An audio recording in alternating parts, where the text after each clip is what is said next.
Y se va a discutir tanto que se va a pagar esta del círculo secreto. Porque vamos a hablar y debatir sobre uno de los temas preferidos de nuestros oyentes, uno de los temas preferidos para discutir y que cada uno tiene su opción y su pensamiento al respecto. Hablamos de la reencarnación. ¿Existe o no existe? Y por eso están todos aquí. Miguel Pedrero, Manuel Carbellal, Juanjo Sánchez Oro. Muy buenas. ¿Qué tal? Muy buenas. Bueno, hola, chicos. Miguel, ¿existe, no? ¿O tú piensas que sí? Bueno, yo no lo sé. Si lo supiera y tuviéramos las pruebas definitivas, no estaríamos aquí discutiéndolo. No lo sé, pero es una opción que no descarto para nada. Fundamentada en algunos casos, ahora vamos con ellos. Juanjo Sánchez Oro, ¿pertenece la reencarnación al sistema de creencias de alguna cultura, de alguna religión? No a todas, el cristianismo es muy opuesto, el hinduismo todo lo contrario. ¿La reencarnación desde cuándo podemos considerar que forma parte de las creencias religiosas? Bueno, pues es un poco variado, porque tú fíjate que dices, en el cristianismo no lo hay, pero dependiendo, por ejemplo, el espiritismo, que sí que es cristiano, sí que acepta la reencarnación. El judaísmo, por ejemplo, que lo tenía descartado en el Antiguo Testamento y durante gran parte de su historia no ha aceptado la reencarnación. Sin embargo, hay determinados conceptos o doctrinas dentro de la Cábala que sí que aceptan la reencarnación, igual que en el mundo musulmán, en principio no es reencarnacionista, pero sí que acepta determinadas formas de reencarnación, algunas corrientes dentro del mundo musulmán. Y luego lo que comentabas, que quizás es donde está más extendido, donde más lo conocemos, en Oriente, donde está pues el hinduismo, el budismo, que ahí sí que hablamos de renacimientos. Es cierto que, por ejemplo, en los estratos históricos más antiguos del hinduismo, que serían las fuentes védicas, los Vedas, ahí no aparece la reencarnación. Ni siquiera queda muy claro que exista la vida más allá de la muerte. O sea, hay solamente los textos finales de los Vedas, que son unos himnos y una serie de rituales que realizaban determinados sacerdotes. Es como un cuerpo de textos bastante elitista. Ahí solamente al final aparece ya la idea de que puede haber vida más allá de la muerte. Donde sí que ya se recoge la reencarnación con claridad es en la siguiente fuente que tenemos documentada, que son las Upanishad. Ahí sí que se recoge la idea de renacimiento, con un matiz que no siempre se da en todas las culturas, y que eso es importante, porque claro, la reencarnación no es siempre igual. Y es que va asociada al término de culpa, al hecho de que tú te reencarnas y tienes que limpiar, de alguna manera, lo que has hecho en el pasado.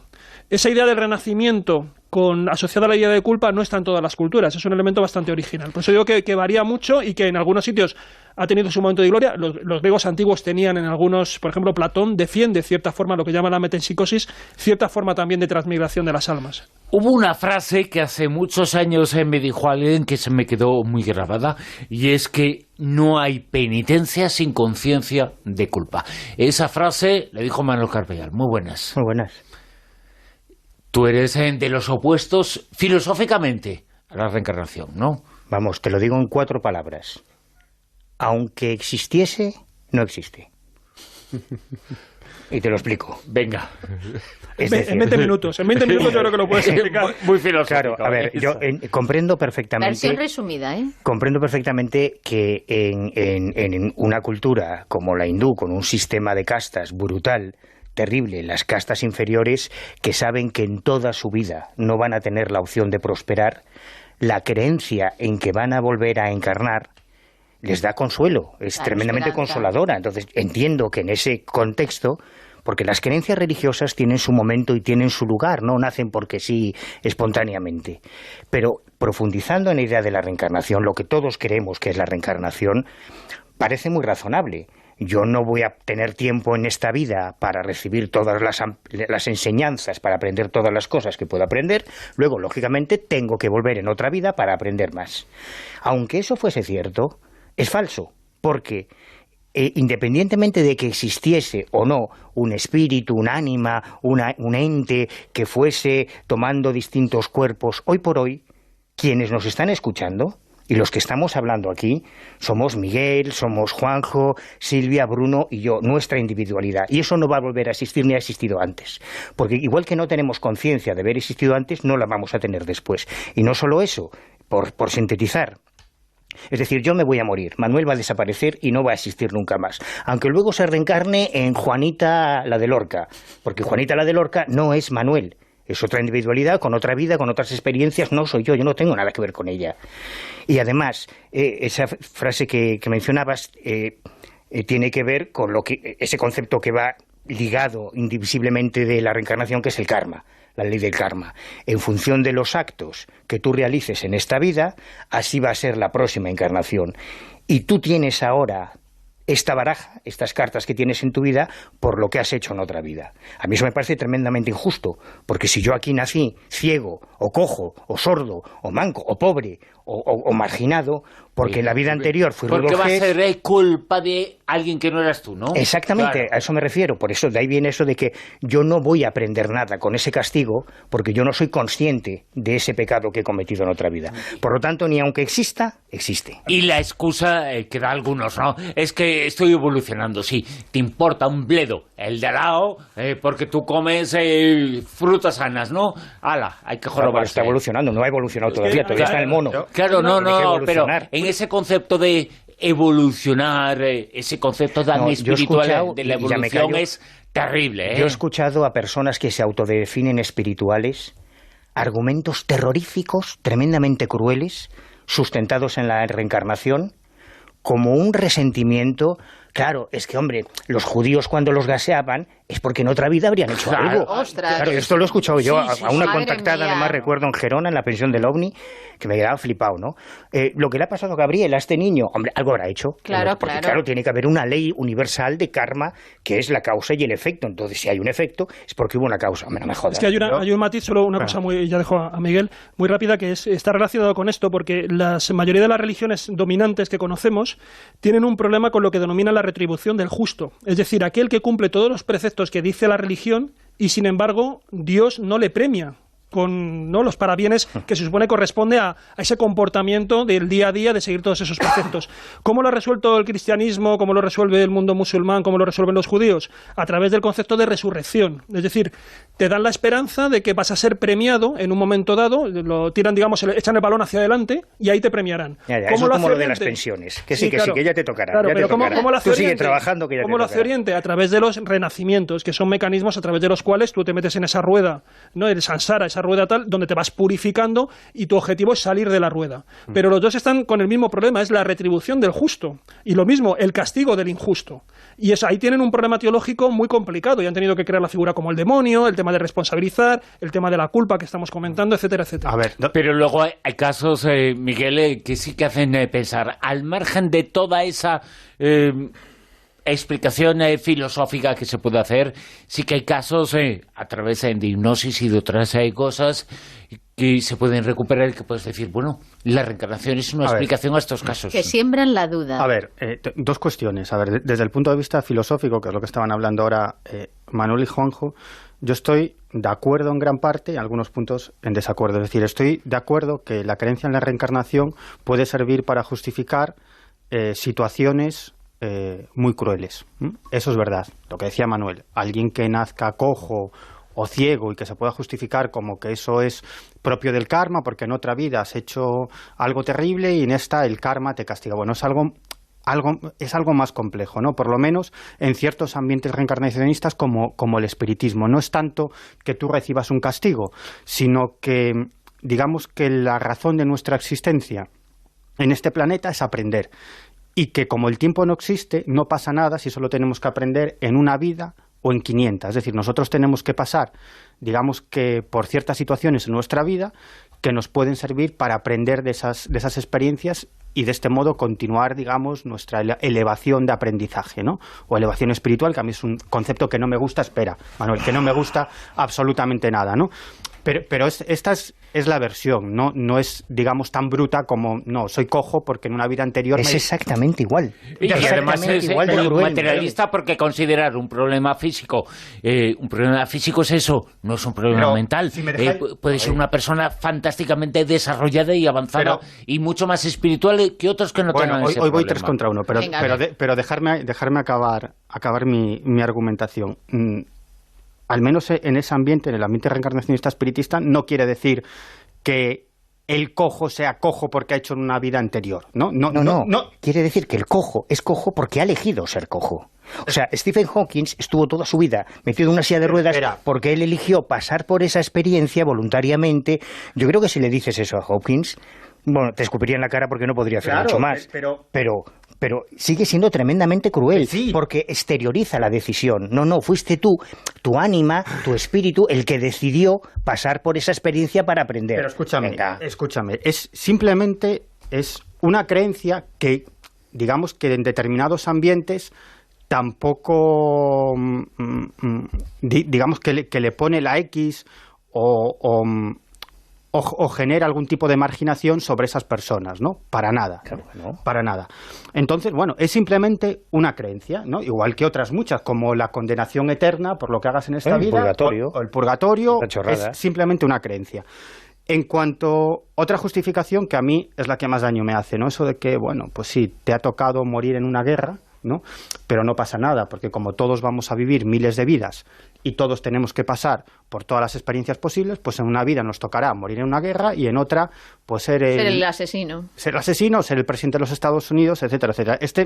Este argumento, ¿qué es lo que genera? Pues hombre, decir, bueno... Pues genera consuelo. Si eres capaz de aceptarlo, genera consuelo. No, pero no genera solo consuelo, genera también una justificación de la marginación. Es decir, si todos vamos a tener que pasar por esa experiencia y los que están pasando por esa experiencia ahora es para que aprendan, pues ¿para qué los vamos a ayudar, no? Si es parte de su proceso de evolución espiritual, ¿no? A mí son esos dos aspectos que... Estoy de acuerdo con lo que habéis dicho, que a mí me parecen muy injustos, pero estamos hablando solo de creencias. Ahora, como digo, esto es mucho más complicado y el fondo que hay en todo esto, que a mí no me parece tan injusto, ¿no? Si lo miras desde un punto de vista más amplio, a mí no me parece tan injusto que todos vivamos muchas existencias para aprender aquí, en otros planetas, en otros planos de existencia. Es decir, que lo que hay detrás de la reencarnación es que somos seres inmortales, que este montón de carne y hueso simplemente es la carcasa momentánea, temporal, pero cuando esto deje de funcionar, nuestro cuerpo deje de funcionar, seguiremos existiendo, reencarnándonos o en otro plano de existencia y viviremos muchas vidas hasta aprender o pasar por todo un aprendizaje. Espera. Le dice Miguel a Manuel. Estamos hablando de creencias. Como sigáis así, vamos a hacer como en los Oscar. Planteamiento, unos minutitos para cada uno, porque si no, imposible. Vale. Y ahora nos metemos en lo que yo creo que es realmente interesante. Estamos hablando de creencias, pero la cuestión es, ¿hay algunos datos que apunten a la posible existencia de la reencarnación? Queremos esos datos. Estamos ahí con solo una reflexión. Yo te compraría el argumento, y además ves que lo he expuesto yo inicialmente. Es muy razonable pensar que en una vida no te da tiempo para aprender todo y necesitas más vidas, como en una carrera universitaria. Eso tendría sentido, pienso yo, si yo recuerdo que en otra vida fui Julio César, en otra un mendigo en Turquía, en otra, y he atesorado una serie de conocimientos con los que voy enriqueciéndome. Pero la reencarnación tal y como está planteada es que tú empiezas primero de carrera y cuando terminas y apruebas lo olvidas todo, y empiezas segundo, terminas y lo olvidas todo. Si estuvieras hablando con un reencarnacionista no te diría eso, te diría que todos tenemos un carácter individual que viene de muy atrás de otras vidas. Que no tengamos el conocimiento de los datos o el recuerdo de lo que hemos vivido no quiere decir que eso haya influido en nuestro carácter y en nuestro espíritu. Eso son palabras, porque es un acto de fe. O sea, decir que estamos hablando de creencias, ¿cómo no va a ser un acto de fe? Pero hasta que escuchen que nos hacen pensar en datos como los que nos vas a ofrecer. Claro, que eso ya no es un acto de fe, esos son casos reales. Son casos reales. Sea cual sea la explicación, luego entraremos en ellos, pues, hombre, sobre todo hay que citar, hay otros muchos, ¿no? Pero sobre todo hay que citar al doctor Ian Stevenson, que nació en el año 1918, murió en 2007 y dedicó medio siglo de su vida. Él además enseñaba medicina en la Universidad Estatal de Luisiana, fue además director del Departamento de Psiquiatría y durante 50 años, financiado por la universidad y también por algunos mecenas que cedieron dinero a ese departamento para que realizara sus investigaciones, él y sus ayudantes, durante casi 50 años estuvo recopilando casos de niños de muy corta edad que recordaban sus vidas anteriores, ¿no? La investigación que realizó Ian Stevenson, yo creo que desde el punto de vista científico es bastante impecable. De hecho, ha sido revisada por otros muchos investigadores que no están de acuerdo con la explicación que ofrece Stevenson para ese tipo de casos, pero que reconocen que la investigación desde el punto de vista científico es inapelable. Él lo que hacía era entrevistar a estos niños, recopilar todos los datos y tratar de localizar a sus familiares en una vida anterior y datos de esa vida anterior. Y casos absolutamente espectaculares, es decir, de un niño en Francia que recuerda haber nacido en una vida anterior en Sri Lanka y es capaz de ofrecer incluso datos concretos sobre el nombre del pueblo e incluso hablar palabras en un dialecto de Sri Lanka que desde luego no podía conocer, ¿no? Y Stevenson y su gente lo que hacía era viajar al lugar, intentar localizar a sus familiares e incluso también recopilar todo tipo de documentación, informes médicos, actas de defunción y tratar de comparar la realidad de esa vida anterior con lo que recordaba el niño. Hay casos absolutamente espectaculares de niños que han sido capaces de describir su vida anterior, su nombre y apellidos, el pueblo en el que nacieron, cómo vivieron, el modo en el que murieron e incluso ofrecer datos que los vivos en ese momento no podían saber, como por ejemplo que habían escondido una cantidad determinada de dinero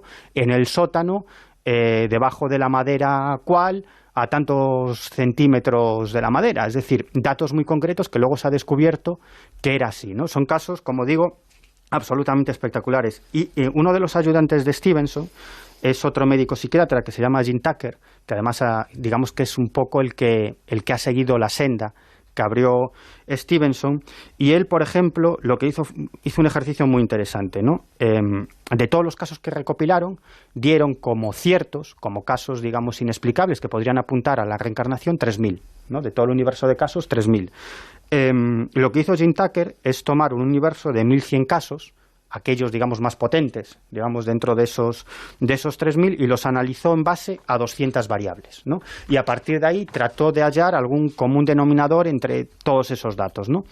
Por ejemplo, un 75% de los niños recordaba cómo habían muerto en una existencia terrenal anterior. Es decir, que de esos casos de niños que recordaban una vida anterior, con datos muy fiables, el 75% era capaz de recordar cómo habían muerto.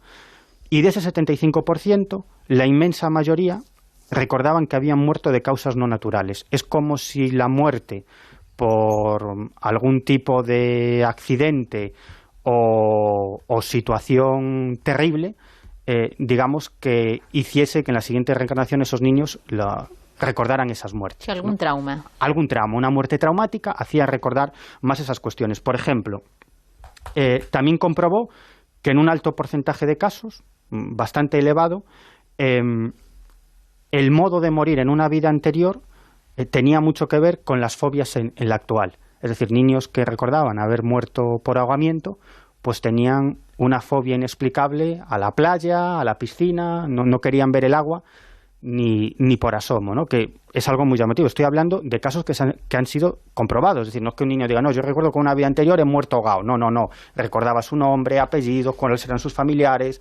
recordaba toda una serie de datos que llevó a Stevenson y a su gente a localizar a esas personas. Otro tema muy interesante.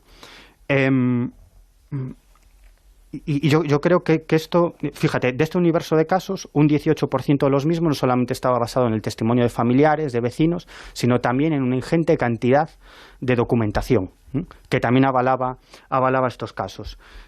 Luego, de estos 1.100, 69 recordaban detalles absolutamente precisos sobre su funeral, ¿no? Pero absolutamente precisos, como si estuvieran viendo su funeral desde una posición elevada, ¿no?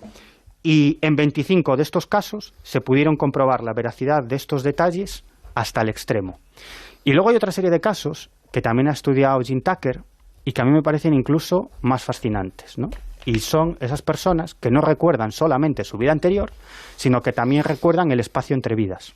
Es decir, como tienen que morir en una vida anterior y tienen que reencarnar en esta, ¿qué es lo que ha pasado en el medio, ¿no? Y entonces, esto es lo que se llama espacio entre vidas, y ellos tienen ciertos recuerdos. Y hay algunos casos muy espectaculares, por ejemplo, el de un chico de una localidad de la India, que siguieron mucho Jim Tucker y también Ian Stevenson cuando vivía.